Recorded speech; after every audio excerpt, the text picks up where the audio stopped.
নমস্কার বন্ধুরা, জয়াস পজিটিভ লাইফস্টাইলে আপনাদের সবাইকে স্বাগত। দেখুন বন্ধুরা, বাজার থেকে দেখুন একটা ইলিশ মাছ আনা হয়েছে। ইলিশ মাছটার সাইজটা কিন্তু অনেকটাই বড়। ক্যামেরাতে মানে কতটা ধরা পড়ছে আমি ঠিক বোঝাতে পারবো না, কিন্তু এটা খুবই একটা বড় সাইজের একটা ইলিশ মাছ। মাছের পাখনাগুলো কেটে ছাল ছাড়িয়ে আনা হয়েছে, মানে আঁশগুলো ছাড়িয়ে আনা হয়েছে। এবং আমি যথাক্রমে মাছগুলোকে কেটে ফেললাম।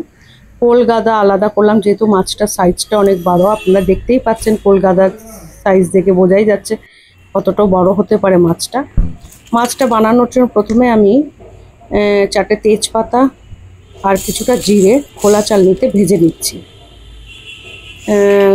এটা একটা অন্যরকম রেসিপি আমি করব। আপনারা তো আলু বেগুন দিয়ে, আলু কাঁচকলা দিয়ে, সর্ষে দিয়ে, সর্ষে পোস্ত বাটা দিয়ে ইলিশ মাছের অনেক রকম রেসিপি আপনারা নিশ্চয়ই খেয়ে থাকবেন, কিন্তু আমি একটু অন্যরকম একটা রেসিপি আজকে তৈরি করব। প্রথমে তেজপাতা জিরেটাকে একটু ভাজা ভাজা করে নিয়েছি। বেশি ভাজা যাবে না, পুড়ে গেলে কিন্তু তাহলে মাছের স্বাদটা ভালো হবে না। দেখতেই পাচ্ছেন আমি কলগাদা সব আলাদা করে নিয়েছি।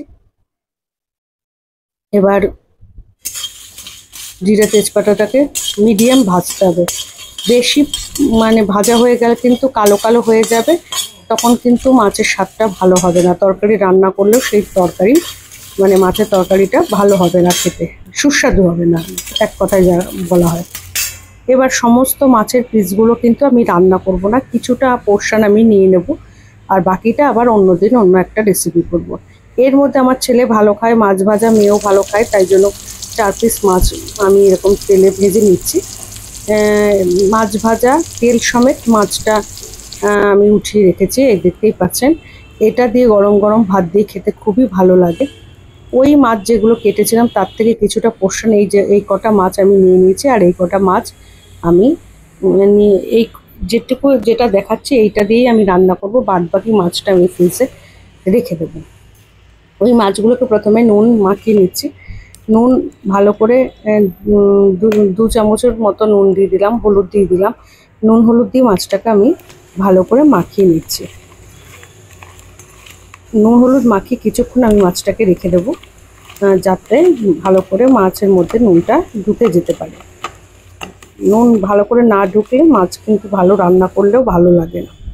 এই দেখুন আমি যেরকম তেজপাতাটা এমন ভেজেছি, যেতে দেখুন হাত দিয়ে সমানে ভেঙে যাচ্ছে, মচমচ করে ভেঙে যায়। ও এইভাবে ভাজতে হবে। আর মিক্সিং জারে কাঁচা লঙ্কা নিয়ে নিয়েছি 7-8টা কাঁচা পাকা লঙ্কা, আর জিরে আর তেজপাতাটা আর একটু জল দিয়ে একটা পেস্ট রেডি করে নিচ্ছি।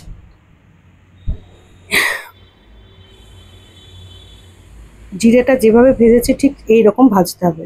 আমি মিক্সিতে দেখুন মশলাটা ব্লেন্ড করে নিয়েছি। এবার নুন হলুদ মাখানো মাছের মধ্যে ওই মশলাটা ঢেলে দিচ্ছি।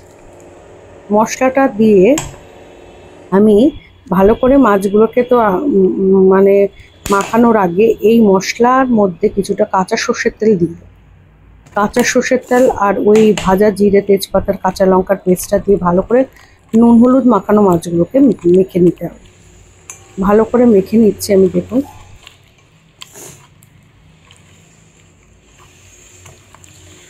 মাছগুলো আমার মাখা হয়ে গেছে।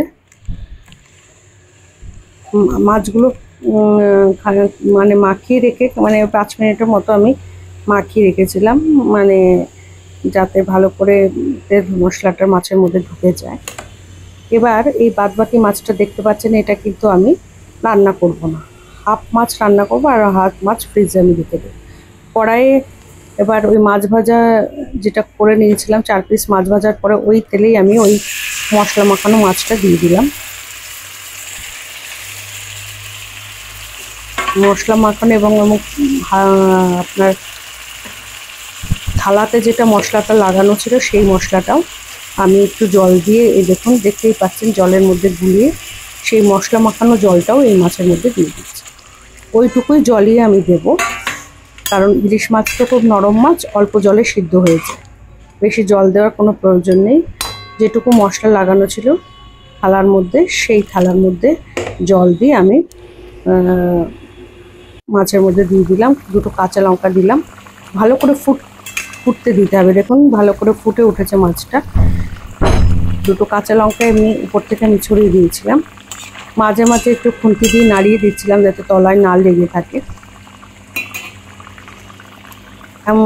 মাছটাকে এমনভাবে করতে হবে দেখা যাবে যে যখন এটা পুরো তৈরি হয়ে গেছে, দেখুন তেলটা উপরে ভেসে উঠেছে। এটাই আমি বলতে যাচ্ছিলাম, মাছটা এমনভাবে রান্না করতে হবে যখনই তেলটা উপরে উঠে যাবে তখনই বোঝা যাবে যে মাছের মশলাটা রেডি হয়ে গেছে, মানে মাছের ঝোলটা পুরো তৈরি। আপনারা তো অনেকে অনেক রকমভাবে মাছ খান, ইলিশ মাছ। আমি এইভাবে রান্নাটা করলাম, আপনারা অবশ্যই বাড়িতে ট্রাই করে দেখবেন। এটাও খেতে এই প্রিপারেশন করলেও এরকম মশলা দিয়ে আপনারা তৈরি করে খেয়ে আমাকে কমেন্ট করে জানাবেন কেমন লাগলো। আমি বলছি আপনারা এটা ট্রাই করে দেখবেন, আপনাদের অবশ্যই ভালো লাগবে। আর রেসিপিটা যদি ভালো লেগে থাকে বন্ধুরা অবশ্যই একটা লাইক করে দেবেন আর কমেন্ট করে বলবেন কেমন হলো। অবশ্যই আগে বাড়িতে লাইক করবেন। নমস্কার, ধন্যবাদ।